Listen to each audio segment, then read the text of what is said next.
Hello, welcome to Ken studies. CAPF AC 2021 के जो candidate exam में अपियर हुए हैं उसमें से बहुत सारे कैंडिडेट डायलेमा में हैं। वो डायलेमा में क्यों हैं कि पेपर वन में बहुत सारे कैंडिडेट ऐसे हैं जिनका मार्क्स जो है 130 से 140 के बीच में है और पेपर टू को एनी हाउ कंप्लीटेड वो कंप्लीट कर लिए। एनी हाउ कंप्लीटेड का मतलब है कि they are not satisfied with their performance. जो मेरे एक्सपीरियंस हैं इस एग्जाम के लास्ट कपल ऑफ इयर्स के, जो मेरा खुद का इनफैक्ट देखो 2012 से मैं इस एग्जाम से जुड़ा हुआ हूं, क्योंकि 2012 में मैंने फर्स्ट टाइम इस एग्जाम को दिया था। तब से और 2013 में हमारा फाइनल सिलेक्शन 2013 बैच का है। उसके बाद मैं कैंडिडेट को गाइड जो भी कर रहा हूँ 2017 बैच से।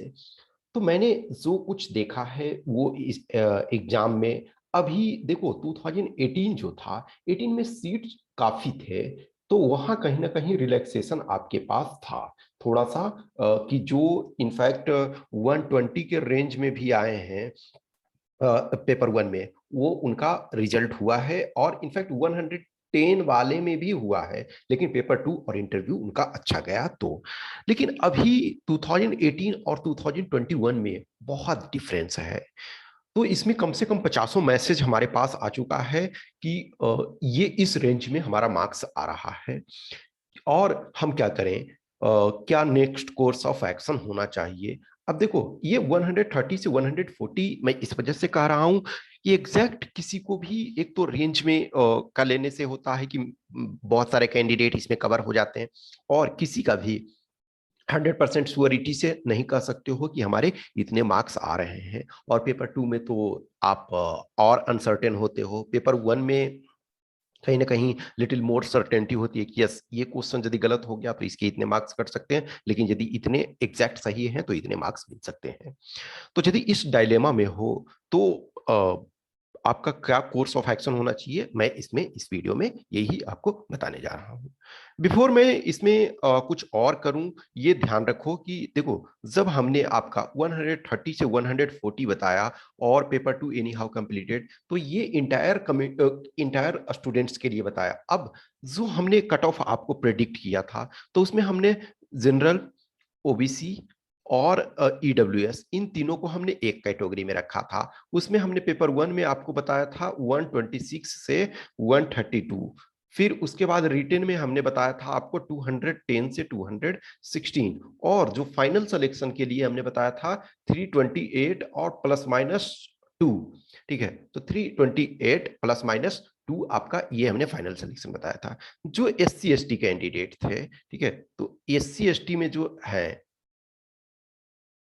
SC ST में जो पेपर वन में हमने बताया था 113 टू 118, जो आपका रिटेन में था 193 टू 199, और फाइनल सिलेक्शन जो हमने बताया था 313 प्लस माइनस 2, ये हमने बताया था। अब देखो, जो आप SC ST में हो और आप यदि 130 से 140 ब्रैकेट में आ रहे हो, तो आप अच्छे कंडीशन में हो।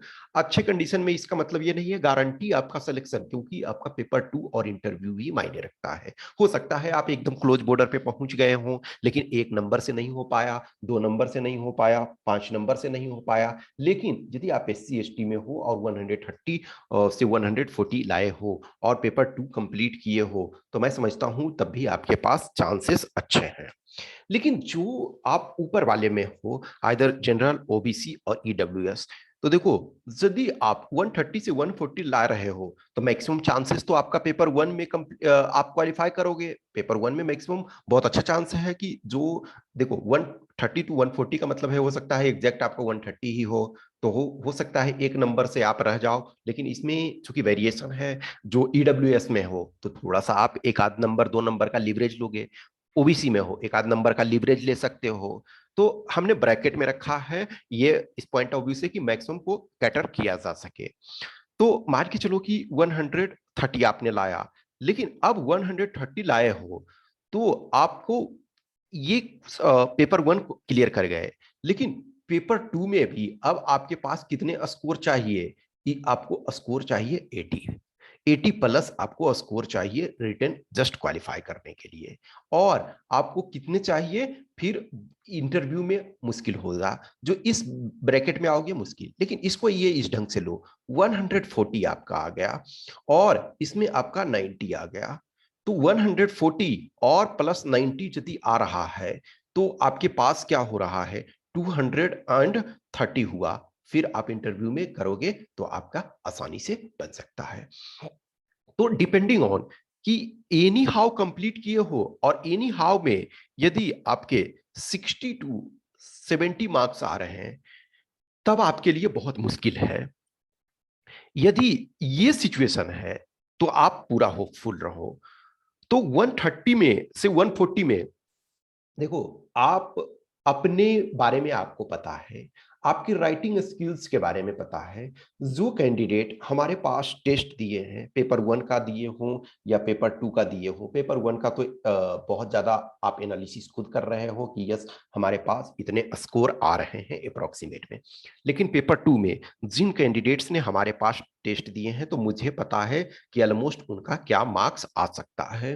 वेरिएशन स्लाइटली होता है, आई आई नो, क्योंकि वो एग्जाम के मोमेंट में समटाइम आप अच्छे भी कर जाते हो, टेस्ट से कंपैरेटिवली अच्छा कर जाते हो, समटाइम आपका बुरा भी चल जाता है। लेकिन जो ये आप 140 और ये 90 के करीब में हो उनके बहुत अच्छे चांस है। लेकिन जो 130 और आप 70 75 ये रेंज में हो तो मैं समझता हूं आपके लिए बहुत मुश्किल है। मुश्किल इन द सेंस कि आप रिटेन यदि किसी ढंग से क्वालिफाई भी कर जाते हो तो आपके लिए फाइनल सिलेक्शन लेना मुश्किल है। तो उनके लिए क्या रणनीति होनी चाहिए?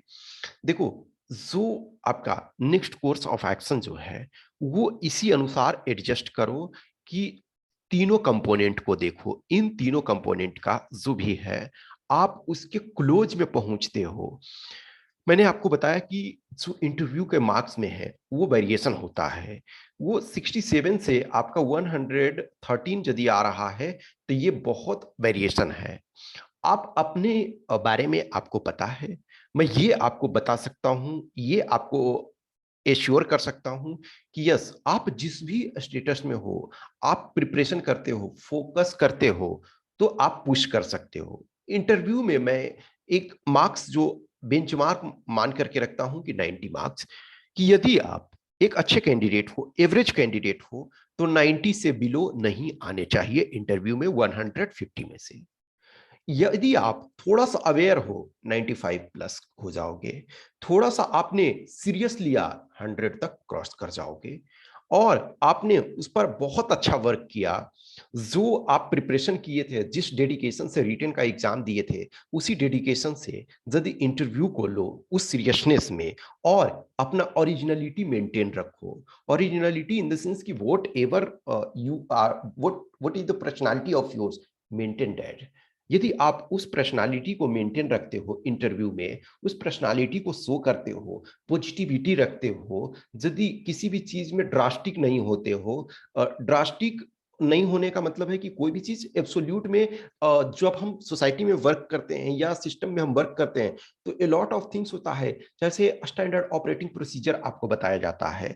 तो उस स्टैंडर्ड ऑपरेटिंग प्रोसीजर में डिपेंडिंग ऑन सर्कमस्टांसेस जो सिचुएशन आपको प्रिवेलिंग होता है उसके अनुसार आपको फ्लेक्सिबिलिटी होनी चाहिए कि आपने ये चला कि हम ये स्टैंडर्ड ऑपरेटिंग प्रोसीजर अपनाएंगे, लेकिन सिचुएशन तो वो नहीं है ना। तो सेम सिचुएशन इंटरव्यू में आप जाते हो, आपने किसी डायमेंशन को कवर किया हुआ है, लेकिन जब इंटरव्यू में क्वेश्चन डिफरेंट टाइप का थोड़ा सा फ्रेम करके रीफ्रेम करके पूछा जा रहा है तो आप कितने जल्दी मोल्ड होते हो, कितनी जल्दी आप उसमें से फ्लेक्सिबिलिटी शो करते हो, ये मायने रखता है। तो कहीं भी आप रखो कि 130 से 140 के बीच में आ रहे हो और पेपर 1 को एनी हाउ कंप्लीट किए हो और 60 से 70 वाले में आ रहा है, तो मैं समझता हूं कि आप फुल रूप से प्रॉपर तरीका से यदि अटेम्प्ट है तो 2022 का प्रिपरेशन प्रॉपर पिक में कर दो, अभी से कर दो। लास्ट मोमेंट के लिए वेट न करो कि हम 1 महीने 2 महीने में करेंगे, अभी से आप पूरे एनर्जी लगाओ। लेकिन यदि मान के चलो कि आप 140 के करीब में आ रहे हो सकता है 2 नंबर आपका बढ़ भी सकता है, और आपका पेपर 2 में लगता है 80 प्लस है, आपके पास बहुत अच्छा चांस है। बट स्टिल यदि आपके पास अटेम्प्ट है, आप और फोकस करो, लेकिन यहाँ आपके क्वालिफाई होने की प्रोबेबिलिटी बढ़ जाती है। इंटरव्यू का हम प्रिपरेशन करेंगे, आप आपके साथ, यदि आप इंटरेस्टेड होंगे तो प्रिपरेशन आपका करवाएंगे, साथ में हम वर्क करेंगे, तो आप कर सकते हो उसमें 100 प्लस स्कोर ये ला सकते हो। This is note rocket science. Already आप देखना इंटरव्यू का मार्क्स का एनालिसिस, जैसे फॉर एग्जांपल हमने 2018 का आपको डिटेल कराया हुआ है, तो उसमें आप यदि 2019 का तो चूंकि अभी सेपरेट में आया नहीं है, तो जब आएगा तो उसका भी हम करवाएंगे, डिटेल एनालिसिस करेंगे।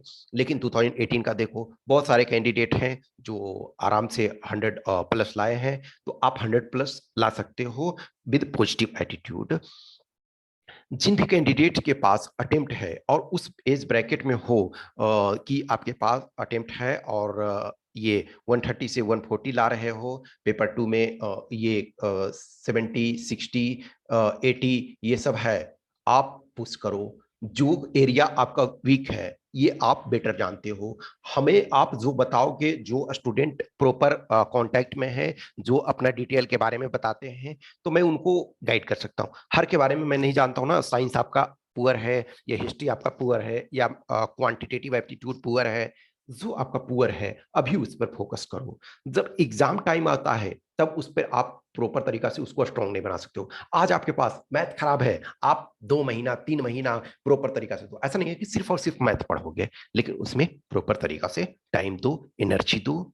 और जिनके अटेम्प्ट सपोज खत्म हो चुके हैं, जिनके अटेम्प्ट खत्म हो चुके हैं और ये इस ग्रुप में आते हो, तो उनके लिए सजेशन ये है कि यदि फिजिकल और आपका ठीक ठाक है, क्योंकि फिजिकल बहुत टफ नहीं होता है, तो फिजिकल ठीक ठाक है तो अभी फिजिकल पे ध्यान नहीं देना है। थोड़ा बहुत एक्सरसाइज जो आप कर रहे थे नॉर्मल रूटीन, थोड़ा तो आपको हर हाल में करना चाहिए, थोड़ा तो सबको एक्सरसाइज करना चाहिए, थोड़ा वॉक करना चाहिए या रनिंग वगैरह है तो वो सबको करने चाहिए। तो यदि आपके पास अटेम्प्ट खत्म हो चुके हैं, तो आप अपना अल्टरनेटिव एग्जाम्स को देखो। यस, इसका मतलब नहीं है कि इसको छोड़ देना है, इसमें होपफुल अभी भी हो। तो जैसा कि हमने आज मॉर्निंग वाले वीडियो में बताया कि जो रिजल्ट आपका है, रिजल्ट आपका है वो अक्टूबर में आने वाला है, अक्टूबर में मिड तक में आ जाएगा। तो अक्टूबर में अब बहुत ज्यादा दिन नहीं है आपके पास, 2 मंथ्स के अंदर आपका रिजल्ट करीब करीब आ जाएगा। तो यदि आपका पॉजिटिव रहता है तो आपको फोकस करना है नेक्स्ट स्टेज पे। यदि पॉजिटिव नहीं होता है तो आप मूव करो सिमिलर टाइप में। अब मान के चलो कि कोई हो सकता, बहुत सारे आप इसमें से इंजीनियरिंग ग्रेजुएट होते हैं, तो यदि लगता है कि यस हमें प्राइवेट सेक्टर की ओर शिफ्ट करना चाहिए, आप प्राइवेट सेक्टर की ओर शिफ्ट कर सकते हो। यदि आपको लगता है कि हमें बीएड वगैरह करनी चाहिए या फिर हमें नेट करनी चाहिए, मास्टर्स करनी चाहिए या फिर हमें स्टेट पीसीएस का प्रिपरेशन, तो उस अनुसार आपको स्ट्रेटजी ये अडॉप्ट करना है। लेकिन जिन्हें भी अभी लगता है वो होपफुल रहो और अटेम्प्ट जिनका है वो पूरी तरह से फोकस करो, ठीक है। कुछ भी क्वेश्चंस क्यूरी है तो आप हमें या तो कमेंट बॉक्स में बताओ या फिर हमें 8527146498 पे व्हाट्सएप नंबर पे या फिर टेलीग्राम नंबर 7404909669 पे संपर्क कर सकते हो, ठीक है। Okay, thank you.